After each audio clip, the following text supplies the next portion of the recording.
Hi guys, we're going to look at Dempster Shafer theory today. So this is designed to deal with the distinction between uncertainty and ignorance. So what do I mean by that? Let us look at a small example here. Let's say that there is a bomb attack that has happened in Vizag, and let's say the probable culprits are the terrorist groups A, B and C. We know with certain probability that the terrorist group C might have committed the crime, and that is 0.8. Now, our traditional probability theory says that the sum of the probabilities of the other two terrorist groups committing the crime is 0.2. So this is what our general Bayes theorem also says.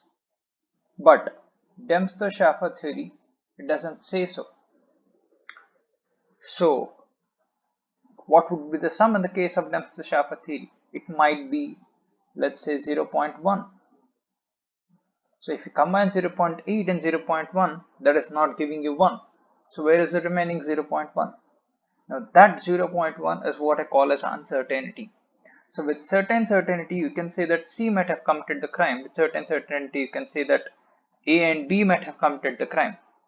So the other 0.1 is saying that we are not sure whether C or A or B might have committed the crime. So this theory clearly gives you a distinction between uncertainty and ignorance. Ignorance is sort of like saying if I know that C might have committed with a probability of 0.8, then C did not commit it with a probability of 0.2.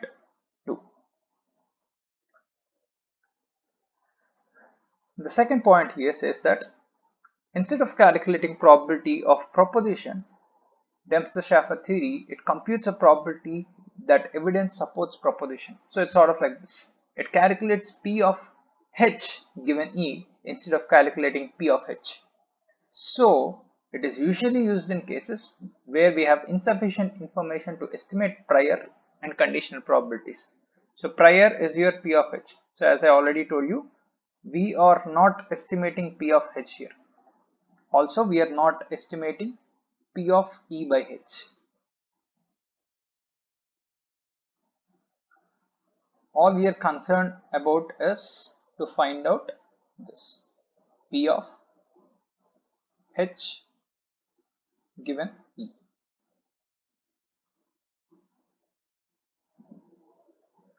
Okay, so the next small topic that we are going to look at is called as a belief subset. Now, if let's say we have the same example as we have seen before, the three terrorist groups A, B and C.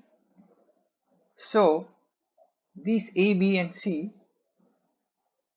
in Dempster Shafer theory, they might have committed the crime in different ways. So that is what Dempster Shafer theory says. It's not always about A committing the crime separately, B committing the crime separately, or C committing the crime separately. There can be cases where all three might have committed the crime together, or maybe AB might have done it together, BC might have done it together, CA might have done it together.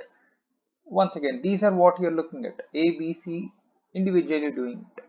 So Dempster Shafer theory creates these belief subsets where you look at the possibilities that a combination of your evidences might have committed whatever the event you are seeing. Now let us try understanding what Dempster Shafer theory is all about. Now this thing is a combination of two parts. The first part says that it obtains degrees of belief for one event from the probabilities of related events. So we'll try understanding what this part of the definition says.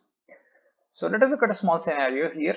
So there are two people, there's Mary, there's John, and then Mary says to John that his car is stolen.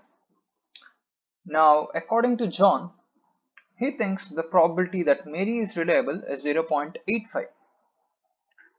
So his degree of belief of the car being stolen is 0.85. Notice this thing. Here he has a probability that Mary is reliable, whereas here he has a degree of belief that a car is stolen. So degree of belief is not exactly probability. I'm trying to help you understand the concept of degree of belief here. This is not exactly probability. It's something else. So this is what he can get from another probability. Now, what is the degree of belief that John has that his car is not stolen? It says 0. Why is this 0? Now, according to what Mary said, he has some belief that his car is stolen because that's what she told. She did not give him any information regarding the car being not stolen. So his degree of belief, or whatever thoughts that entertain his mind, they will not hover around the point that his car is not stolen, because that is not what she said. So that is the reason the degree of belief of John that his car is not stolen is 0. Now, after some time, there comes another person into the picture, Mike, and then he tells him the same thing. He says that his car is stolen. And then once again, John has a probability that Mike is reliable, and then he associates that with 0.9. This time around, the same concept applies to this as well. The degree of belief that the car is stolen is 0.9, and the degree of belief that the car is not stolen according to John is 0. Now, if you look at these two, Mary says this independently to John. Again, Mike says this independently to John. These two events are not related to each other. Mary reliable and Mike reliable, they are not related to each other. Since these two are independent events, the joint probability of these two occurring is just a multiplication of those probabilities. So it's 0.85 into 0.9, which gives you 0.765. And the probability of no one being reliable is just the complement of each of them. So it's 1 minus 0.85 into 1 minus 0.9, which gives you 0.015.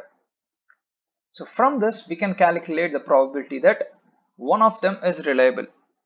And how do we do that? We just subtract the probability that neither of them is reliable from 1, and then you'll get the probability that at least one of them is reliable.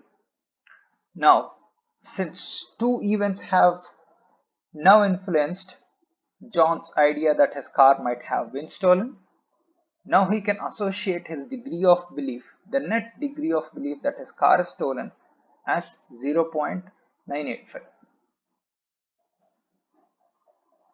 Now let us look at the second part of the definition. This part says you combine these two beliefs when they are based on independent events, which is exactly what we have done here. Since the information is being provided by two people, now John has to have a total measure of the entire event, and that is the reason he did it by using joint probabilities. And that is exactly what Dempster Shafer theory is all about. This is just a very simplistic example. It is much more complex and real. So we're going to look at that now. Combining two probabilities and arriving at a degree of belief was easy in the previous case because both the people were saying the same thing. What if one person said that the car is stolen and the other person said that the car is not stolen? In that case, it would be really hard for John to trust one person and not trust another person. Dempster Shafer theory, it helps us getting to a conclusion in cases like that as well. So when we try implementing Dempster Shafer theory, we're essentially looking at two parts. So one is sort out the uncertainties into independent items of evidence. The second one is to use Dempster's rule to combine all those independent items. So we have to be really careful when we are looking at the first part, because we have to be absolutely sure that we are listing out each and every independent item. Now, say for example, look at the previous case. Now, Mike said that the car is stolen. Mary said that the car is stolen. What if these two were wrong? What if there is a probability that the car could have been towed? Now, these two did not factor that. That could also have been a probability, and that is independent of whatever these two guys believe in. So, in that case, we would have to even list out this as an independent event. So, this is a very important step that we might need to consider when we are using Dempster Shafer rule. The second part is using the Dempster Shafer rule. So how do we combine these independent events? So this is like the crux of this entire concept. So we have a few notations here. U is defined as the set of all hypotheses. So hypothesis would be your various conclusions. The car is stolen or the car is not stolen, so on and so forth. P of U is the power set of U. So power set is basically the set of all the subsets including the null set. So as I already mentioned, you need not always have your answer as, let's say, the car is stolen. Your answer could also be car is stolen. At the same time, maybe the stealing is found. So there could be various other hypotheses. There could be various conclusions. So that is the reason you look at a power set of U. And then phi is used for empty set. And then we are looking at something called as M of A, which is called as mask assigned to A. It's also referred to as a belief function. So why are we using this belief function? It basically helps us understand how much degree of belief we have in one particular evidence being true. So this was 0.985 in the previous case. Now that was done by using joint probabilities. Now we are going to use something else. So the degree of belief associated with an empty set is 0, and the sum of all these masses, the sum of all the degree of beliefs of a power set is going to be equal to 1. So these are your essential inputs here that you have to be looking at. So if you have two different belief functions and you are supposed to somehow combine them, and this is the way you are supposed to be doing.